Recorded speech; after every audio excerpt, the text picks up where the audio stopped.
Hi guys, welcome. We're going to talk today about step by step. We're going to go step by step on how to not only fix your credit, but also how to get access to funding. Now, I'm not going to go over 100K, 200K, all that kind of stuff. We're going to talk about just the bare minimum. Most people want is like 25 to 50K.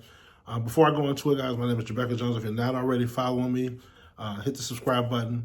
Again, this is free game, right? I'm not charging anyone for anything. I want to know, the reason why I'm doing this just as an FYI is because a lot of people, they think that when they hire somebody to repair their credit, that they're hiring a magician, right? Or they're hiring somebody who has just some secret knowledge. And although a lot of times watching some of these videos, reels, all these different platforms, you might actually think that's magic. It's really just strategy and education.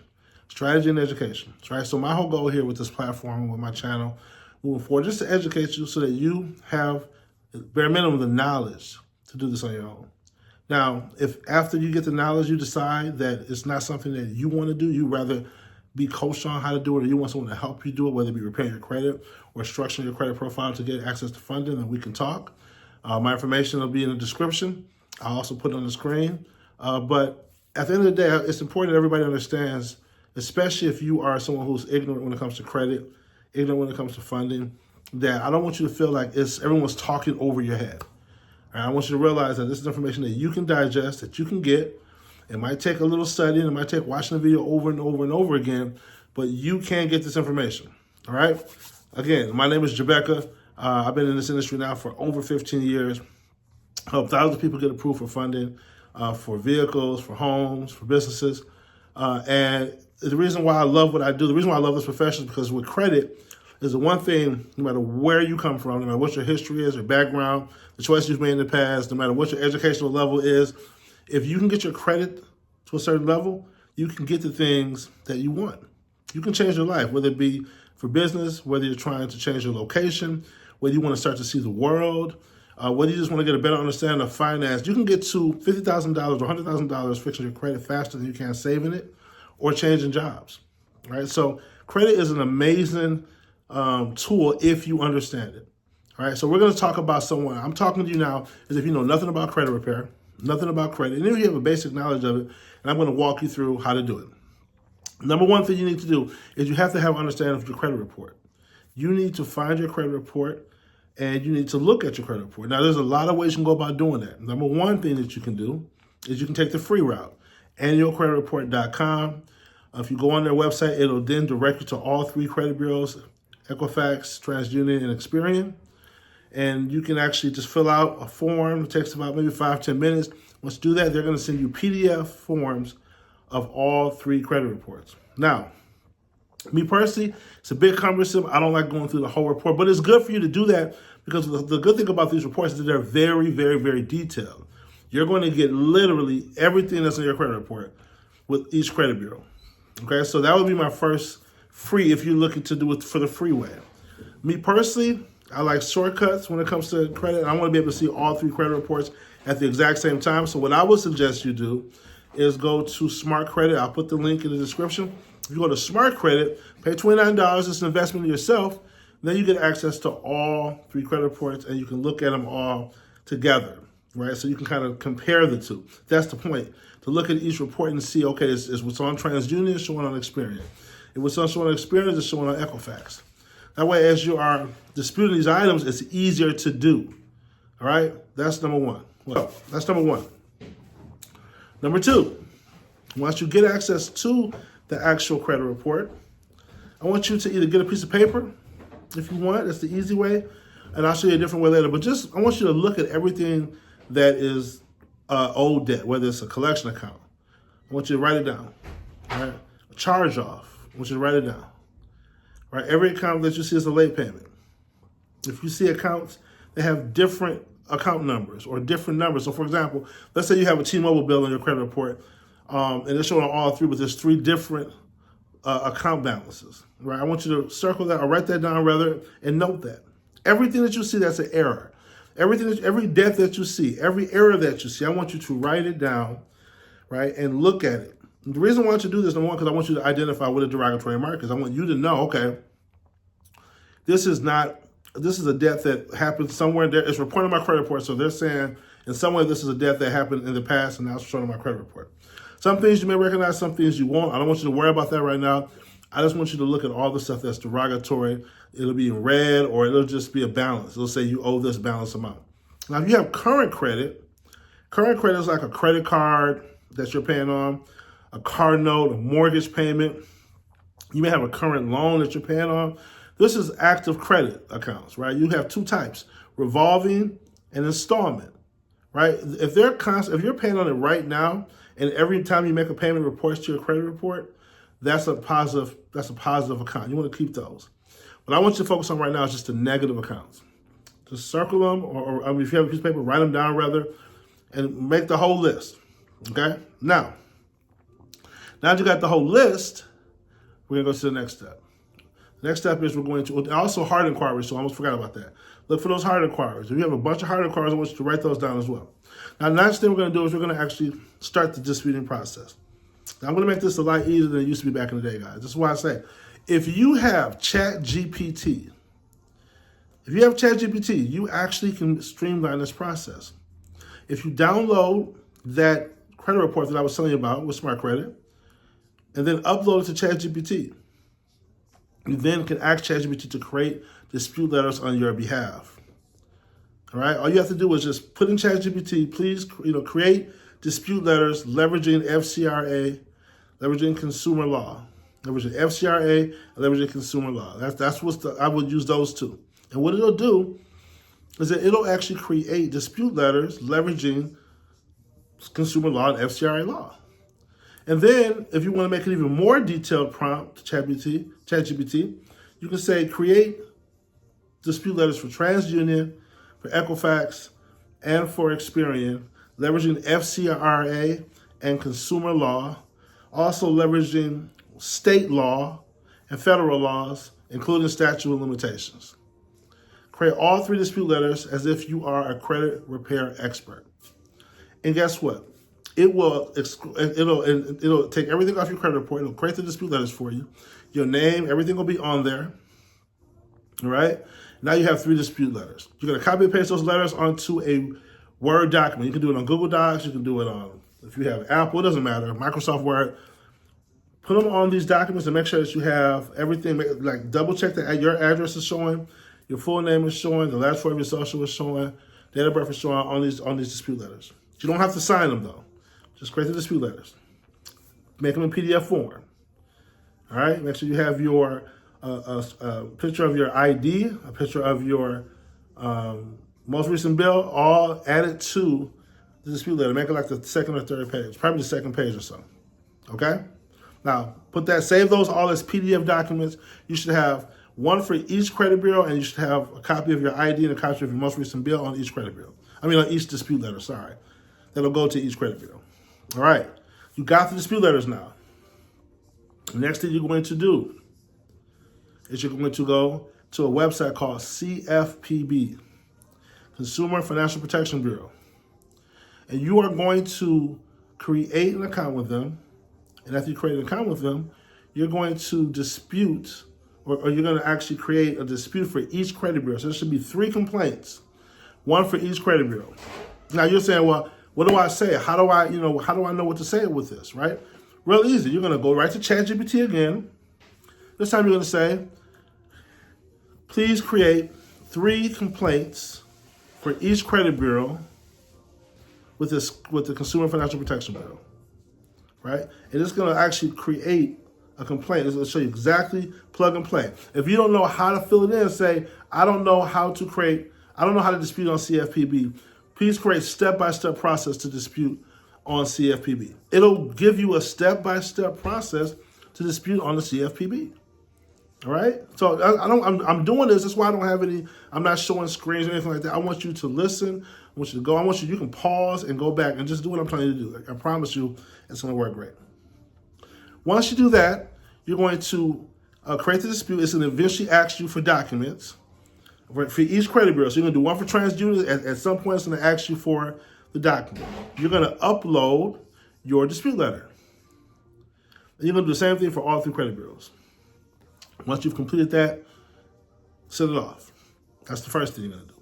Second thing you're going to take those exact same dispute letters and you're going to actually print them out, and you're going to mail them to the credit bureaus directly. Okay? This is how you create a paper trail. You're going to mail them to them directly, right? You don't have to, you can do, if you want to do, what they call it, certified, you can. I promise you it doesn't matter, at least to me. But however you want, what works for you. And boom, now you've got the paper trail and you did CFPB. And just wait. And what's going to happen is within the next 30 to 45 days, you're going to get a response. I can't say everything's going to get removed, but you're going to get some things removed off your credit report. You're going to repeat that process. They're going to send you a response for the things that they're going to dispute. They're going to remove some things they might not remove. If they come back and say it's verified, guess what you're going to do? You're going to take that verification letter. You're going to upload it to ChatGPT. You're going to say, ChatGPT, you're my credit attorney. They verified the information. Please create another dispute letter to respond to the verification or verify. And when they do that, you're going to repeat the exact same process all over again. You're going to go back to the CFPB. You're going to upload another one, and you're going to send another letter out. And you're going to do this until everything's removed off your credit report. Once everything's, now while you're doing this part, that's the first step. The first step is remove all the derogatories off your credit report. That's what we're trying to do. We don't want no collections. We don't want no derogatories. No. We're trying to have no late payments, only 1 or 2 hard inquirers. We're trying to clean our credit report so we can get to the next part. Now, while you're doing that, during this back and forth that you're going with the credit bureaus, you're going to also start building your credit. Now, if you're renting, the most powerful things you can do right now is go to either Rental Karma, Rent Reporters, Credit System. You can do one of those 3, or you can do all 3. It's totally up to you. All right, but you want to get those, and if you're renting somebody, if you're paying electronically, it's easy. But if you're not paying electronically, some of them may give you a hard time. Okay, but either way, go try to get your rent reported on your credit report. That is an amazing trade line that can go back 2 years, and it's a personal trade line. It's in your name, but it's powerful because there's history behind it. There's some other great ones. There's Ava, there's Bridget, there's Self-Lender, there's getting yourself which I call a secured card through either Navy Federal or whoever you go through for banking. You also can get a credit builder account. We call it a pledge loan through Navy Federal. Those are all great. But the reason why Rental Karma, Rent Reporters, Rent Reporter is so great because it comes with history. So not only is it a personal trade line, but it comes with history. That right there is going to boost your score quickly. And when you start going for funding, this is what they're looking for. They're not looking for the newbie who just got credit. They're looking for the person that also has history. So this is why getting this Rental Karma, one of those, Rent Reporters, Boom is another one, whichever one works for you. All right? If you don't rent right now and you're living with somebody, guess what? Rental Karma can take that as well. Have them write up a lease. That way you have it on deck, showing that you've been there for 2 years. And guess what? You can use that as well, as long as the person owns the property. Now, it's a little difficult when you have an LLC or something like that, but if they have proof of the LLC, that's cool. But you just want to show that you live in it. Guess what? Even if you don't live there, but you have someone who owns the house that's willing to say you did live there, it'll work. Okay? So now you're building your credit. These are all personal trade lines. You want them to hit your account, especially if you get the rental one. That's going to show history. While you're repairing your credit, you should be building your credit. Now you're going to start to see your score go up. And you're also creating a credit profile that has depth. I call it an irresistible credit profile. The third thing you're going to do once you do that is then if you know someone that has great credit and they have credit cards and the credit cards are 5 years old, 6 years old, something like that, you're going to ask them to add you as an authorized user to their credit card. The more the better. Ideally, you want them to have at least 5 years or higher. The older, the better. And you also would love for them to have high limits as well. Make sure whoever you do this with, though, has really good credit. They take their late payment. They don't have any late payments. Like, they take their credit seriously. And they have high scores because if they do, it's going to report right onto your credit report. And what that's going to do is it's going to boost your score up higher and add more depth to the credit report. Now, I will tell you, finance companies are not stupid. They see an authorized user. Like, they know that's not your credit. But don't worry about that. The point is, it's going to add depth to your credit report. It's going to boost your score. So that when you're applying for different type of funding, when I say funding right now, I'm talking about personal credit cards, I'm talking about business credit cards, you have a higher probability of getting approved because it's going through a system, right? Mostly an automated system. And the automated system is just checking off boxes. And if it sees you have depth in your credit report, it sees you have 2 or more years history, it's already showing the credit that you might already have. Then you add the authorized user, and your score is above a 700, ideally between 720 and 750 or higher. Guess what's going to happen? If you have all those things, you're going to get approved. But here's on the flip side. If you just have a 700 score, but you haven't built those primary trade lines I'm telling you about, I'm going to put the list of primary trade lines in the description. If you don't have that, guess what? It's not going to get approved. So this is why it's important that if you're going to do this, you follow these steps. If you have patience and you're willing to do the work, I promise you, you can repair your credit, remove all the derogatories, build your credit, add in primaries, add the authorized user, even if it's just one. Ideally, the more the better. And then start looking at, okay, now where am I going to get my funding at? If you're already banking with a bank that you've been banking with for quite some time, I would start there, right? If you're not banking with anyone, while you're doing this process, I would say to start building a relationship. Relationship banking is key. Start with Navy Federal, right? If you can go with them, go with PenFed if you can. Start with credit unions and banks, PNC, Chase. Build relationships with them. And this is just personal. If you want to add business funding, okay, well, if you have a real business and you structured it right, your LLC is in place, you have a business phone, you have an address, a physical address, ideally. If you're going to do a virtual address, make sure it's a good company like Regis or something like that. You have a business email, you have a website. All these things are in place, and you want to start a business account, perfect. Do that. Make sure you have your Dun & Bradstreet in place. Guess what? Build your personal relationship first. Let that put money in the business checking account consistently for about 90 days or so. Ideally for 6 months if you have the patience, but I would highly, the longer the better. Consistent relationship. Keep your credit score above a 700. Never go negative on the account. Open up, if they have a CD with the bank, open up a CD. If they have a credit builder, open up a credit builder. The more relationships, the better. If you have a 700 score, what's going to happen is that when you apply for the business, for the personal, you're going to get approved for the personal. Then you're going to go to the business side and say, you guys offer business funding? And another hack is that if you just put a lump sum of money in your business checking account, $2,000, $3,000, $4,000, just let it sit there, someone's going to contact you and say, hey, I see that you have an account with us. Just want to know if there's anything we can do. You have a high probability of getting approved at that point. But this, again, this takes patience. Let it sit there. Someone will approach you, and then you can get approved that way. This was literally the play. Now, are there other nuances and other details that you can add to this? Of course there are, but I just gave you the full play. The key is your credit profile has to be clean. No collections. No charge-offs. Right? Only 1 to 2 hard inquiries. No late payments. If you have accounts that have late payments on them, you want to remove the whole account then. Or get that late payment reversed. No late payments. You need a great credit profile, add primary trade lines, add secondary trade lines, aka authorized users, and then strategically start building relationships with banks, apply for their build a relationship using their personal products, apply for their cards, and then add on to different cards. That, when you get to like a 750 and you see that you have history, then you can go into American Express. Then you can start going into Discover. Then you can start going into Chase. Right? Make sure you do Chase first though, because if you have more than 4 hard inquiries or 2 hard inquiries in a 4-month time frame, they're not going to do business with you. So do your own research, but I just want you to realize it's something you can do. It's not magic, it's strategy. Now, for those of you who are like, you know what, this is great, but I don't have the time and patience. We've been in business for over 15 years. I love to help. I love to work with you. It starts with building your credit. When you start talking about the funding side, that's a different process.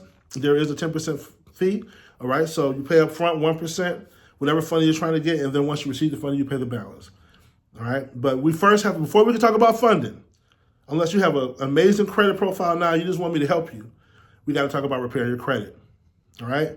If you have questions about repairing your credit, contact me directly, text me directly, just put text ready, and let me know where you found me, and we can have a conversation real quick. I'm not going to sit here and waste too much time. We'll get right to it. We'll select which process works best for you. We'll go from there. All right? And if you have questions, just put your questions in the comments. I'm going to be reading the comments, answering any questions. For those of you who are coming in here and saying, I'm telling you guys, this is not magic. I don't care what they tell you, it's not magic. And you don't have to do some of the crazy stuff that people are doing. Believe it or not, you don't have to do some of this wild stuff that people are doing to wipe their credit clean, the illegal stuff and stuff that's coming back. You don't have to do all that. FCRA and consumer law is getting things done. If you have questions, put in the comments or connect with me directly. I look forward to working with you. Again, if you haven't already, subscribe to the channel. I'll be creating more videos and more content like this. It's very straightforward. I call it straight and to the point. Most importantly, you can do this yourself. You can get great results. But if you don't, I'm here to help. God bless. Be great. Share, like, comment. If you have questions, I'll see you on the other side.